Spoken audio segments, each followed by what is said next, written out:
From Queenstown, it's the Hilux New Zealand Rural Games. And a sport that epitomises the farming ethos of the rural games is speed fencing, where man and machine come together in what is a part of every rural bloke's life, putting up a solid fence, but adding the elements of speed and precision to this gruelling competition. 4, 3, 2, 1, let's have it. They're off. So they've got to take the turf off to get the borer into the ground, and look at the speed of Matt Jones. He's not going to muck around. And don't worry about the age of Tony White, because he's a quick hand at this as well. But Matt Jones, a big fella. Look at this. He holds on to that borer like it's a long-lost girlfriend from years ago. Big two-man borers, over 100 cc's of power. The big chainsaw engine on top. Of course, Husqvarna's the only way to do any drilling or chainsawing are the sponsors here of this event. Matt Jones furiously ramming in the dirt, making sure it's nice and tight. Got to make sure the strain is plumb, and you've also got to make sure it's the right height. It's the young and the old of it here in the middle of the track as we look to Matt Jones and Tony White. Nick Terry having real trouble getting the borer to go in the ground. I think he's found something real strong out here. All right, having some real issues there. Well, we're going to swap borers for him. Softened up the cutting edge on that borer. Oh, look at that. We've got a good borer there for Nick Terry, and he says, oh, watch me now. This is what I could have done, should have done, and if I hadn't hit a rock, would have done. So Matt Jones is trying to get his strainer nice and tight. Now you watch out for the big fella here. He's going to ram it over a little bit. Tony White's actually doing a really good job of getting his square. All right, so Matt Jones puts on his earmuffs, and he gets the Husqvarna going to Sham for the top of the strainer. So he's in the lead there as the Husqvarna sings a nice song around the top of that strainer. There you are, ladies and gentlemen, and a bit of he's called time. Give him a hand, Matt Jones. With a solid display of speed, precision, endurance and accuracy, the tall timber of New Zealand fencing, Matt Jones once again taking out the New Zealand Speed Fencing Championship. Well, after an amazing event, Matt Jones, you are the winner, and I noticed that your name is the only one on that cup.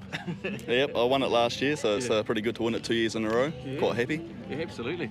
Now, tell us about speed fencing. I mean, is it really arduous? It looks, you've got to think a lot about it, obviously, and the effort involved. Yeah, you do have to do a bit of thinking, get your game plan on, and try and stay on that game plan.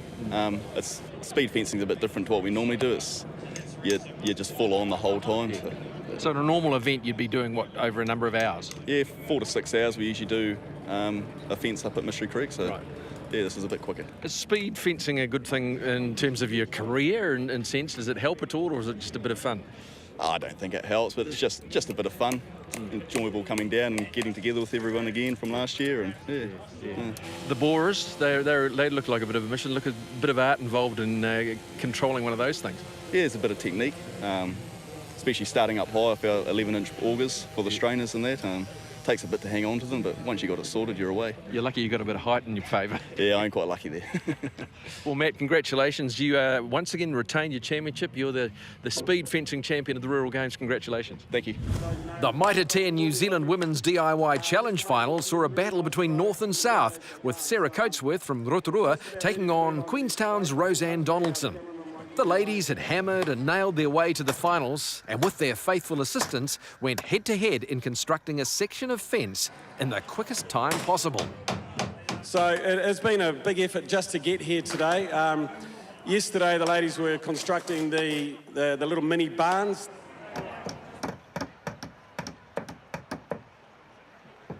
As you can see, they're pretty damn handy on these guns. They've done a lot of DIY around the house. And I'd have them working on my building site any day at all. Now, this gets pretty tiring. I mean, like any good chippy will know, nailing by hand, you do get pretty tired in the gun. So if you're not used to it, you can get tired pretty damn easy. But they're going pretty well. We're not even a third of the way through, but we're still pretty even. We maybe got one paling ahead, I'd say, maybe one paling ahead on the Rotorua team. It was pretty even, you know. The ladies there were par and par, but then when it came to nailing off, that really sort of separated the field, you know, because your forearm just starts burning and it's on fire. You want to use two hands. You don't want to go switch to left hand, and then, you know, you can tag your mate in. But at the end of the day, I mean, that takes some grunt, and so I think we had a pretty clear winner today. Whilst speed and accuracy were important, ultimately stamina was the deciding factor. Rotorua's Sarah Coatsworth showing she's New Zealand's best handywoman in the Mitre 10 DIY Women's Challenge. Queenstown's Roseanne Donaldson making the final. Well, the winners of the Mitre 10 DIY Women's Challenge, Sarah and Joanne, congratulations. A great northern win. Yeah, fantastic to do it for the North Islanders against the South Islanders, and to be the inaugural winners is an honour. Now, are you DIYers? I mean, do you do a bit of DIY stuff yourself? Well, we're dairy farmers and sheep milkers, so this year we have to. You can't afford to employ anyone. No, my husband and I do it all ourselves with 260 cows, so yeah, that's us pretty much. Joanne, it's a lot about confidence, isn't it? You know, having a go and getting it done. So where have you learnt your skills? Just from renovations at home, just getting in and trying it. And I mean, was it tough? Yeah, actually this last challenge was the toughest, to be honest. By the end of doing 15 palings of hand nailing, yeah, my arm was pretty sore, but I absolutely loved it. Yeah, adrenaline kicks in. Yeah, and you're a national champion now, so that helps you, both of you. Yeah, exactly. Yeah, well, congratulations. Thank you very much. Great effort. Cool. Cheers. Go, Joanne. We do a lot of ladies' nights that are extremely popular around the country at every store, and so on average there's around about 500 to 1,100 ladies will turn up at a ladies' night, and they have a lot of fun. It's not just about turning up and go shopping. They actually give them a lot of really good projects to do, so it's fantastic to see so many ladies coming up here and actually really wanting to learn. Well, this is another little treat on the Hilux New Zealand Rural Games, and it's have a go at gold panning. And I've got the man behind, the man who's the inspiration for the whole thing, the Rural Games, and that's Steve Hollander. Steve, is this part of the budget? You need to find some gold to pay? Did you see how serious I am about this, mate? No, we've been very fortunate with the amazing sponsors that we had for the event that have actually helped to pay for the whole thing. I mean, we're bringing all of the athletes and competitors from all over Australia and New Zealand here and putting on the whole show. Yeah. And sponsors such as the Gold Shop Arrowtown have just been absolutely brilliant in getting this thing together for us. So what was the idea behind it? Why did you decide we needed to have the Rural Games? Well, I mean, rural sport in New Zealand doesn't get much of a profile, and it was an opportunity to bring all of the rural sports together and try and get them in one big event, which would, give us a wee bit of a hit up against rugby and cricket. Yeah. And so we've achieved that by getting all of them to cooperate with some really entertaining sports, the versions of the sports, the speed fencing, the speed gold panning. It makes it really entertaining for everybody to watch it, and also very good television. And it's great for people to be able to come along and try something like gold panning or sheep shearing or whatever. Absolutely. No, it's great. The spectators love coming up in what we call the Have a Go events this year. We didn't do it last year, but we've added that to the whole thing this year, and I think that we've got a winner, haven't we, everyone? Oh, hello, that's mine. Oh, baby. Thank you. Righto, see ya. Oh, I'm out of here. Can I go? Oh, no, I want this one. Look at that. This is mine. You're sure that didn't fall out of one of your teeth? Look at that. Look at that. That's what comes from hard work. Oh my God! Oh, look at that! Mate, you're a winner! Right, well, I'll take that one then, bugger. Never did get it back. The Hilux New Zealand Rural Games features sports that built the nation, and in no event is that more true than the New Zealand Coal Shovelling Championship. Half a tonne of coal scooped from the stack to the hopper. Ready, steady, go! And showing all comers how it's done were West Coasters Glenn Gibb and former world champion Brian Coughlin. Most of the coal going in, not too much wastage, making sure that every banjo full is making it into the box. Short, sharp movements. Brian's working his way up the left-hand side of the stack and the pile. Very efficient, not too much wastage. Brian's back's obviously still hanging in there. They're digging deep. This is how they do it on the coast, ladies and gentlemen. We're getting close to a full box.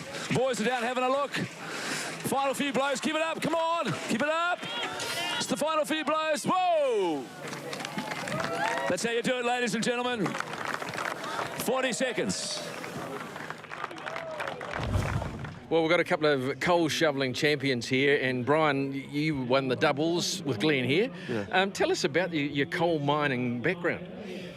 Oh, started 76 on the rope road with Gibby and various other blokes, and still more or less in it nowadays. But you move underground sort of when you're 16 years old, we were, and Yeah, it's just the way it was back then. You just went underground. Pretty blimmin' hard work, isn't it? Oh, yeah, I suppose a good way to work up a six for a quiet hour later on, but no, it wasn't too bad. The other competitors that were first off, they done really, really well. You know, they never complete novices, and bloody, geez, they went well. They really did, eh? It was amazing. Good on them. Well, I tell you what, one thing that impressed me was how supportive you were, you know, keeping these guys going. You obviously know what it's like when you get to those last hard yards. Yeah, just a bit of encouragement, you know. First time out, you've got to try and help them, sort of thing. Try and keep the sport going, you know. Well, not only did you win the doubles, but you won the singles as well, Glenn, so well done there. It wasn't too much competition, there's only a few guys in it, but yeah, it was all right, yeah. Those guys done well, the guys, you know, it's the first time shoving, there's a bit of an act to it. Well, what is the act? Tell us the secret. The secret is that coal there is not very good coal to shovel with because it's a lumpy coal and it keeps on running down. It's quite, like, normally you can shovel from the top, that coal there you can't, you've got to shovel from the bottom, so, you know, and you've got to make sure you get a full bucket, not half a bucket, otherwise and you throw it too far, all sorts of things, you know. What coal you pick up, you've got to make sure you put in the box. Yeah. So how long did you take and how much were you shoveling there? Oh, I don't know, just over a minute, but I mean, the good guys way back used to shovel in about 40 seconds for singles, but it's different coal. That coal there is just, yeah, it's pretty hard to shovel, eh?